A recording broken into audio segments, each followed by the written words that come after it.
Hi! మీ ఇంట్లో కూడా upma tiffin చేస్తే ఎవ్వరు తినట్లేదా అండి? అయితే ఒకసారి ఇలా ట్రై చేయండి. ఖచ్చితంగా తింటారు. అందుకోసం అయితే స్టవ్ పైన ప్యాన్ పెట్టుకొని అందులో 2 స్పూన్స్ నెయ్యి వేసుకొని ఉప్మాని బాగా వేపుకోండి. అది బాగా వేగిన తర్వాత ఒక బౌల్‌లోకి పక్కన పెట్టుకోండి.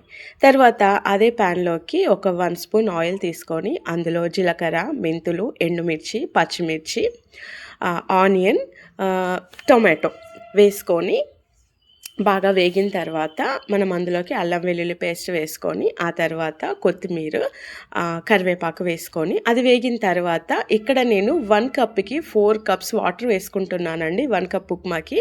అందుకోసం నేనైతే ఫస్ట్ ఒక 2 కప్స్ వాటర్ వేసుకున్నాను. వేసుకొని అందులో ఉప్పు, ధనియా పౌడర్ వేసుకున్న తర్వాత 2 కప్స్ పాలు వేసుకున్నానండి. కాచి చల్లార్చిన పాలు. ఇక్కడ పాలు వేసుకోవడం వల్ల పాలు అస్సలు విరిగిపోవు. ఆ డౌటే మీకొద్దు.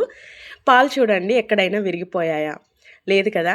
అలా పాలు మరిగిన తర్వాత మనం ఫ్రై చేసి పెట్టుకున్న ఉప్మాని అందులో వేసి కలుపుకోవడమేనండి. యమ్మీ టేస్ట్ చాలా బావుంటుంది. మీ ఇంట్లో వాళ్ళకైతే ఇలా ఖచ్చితంగా చేసి పెట్టండి.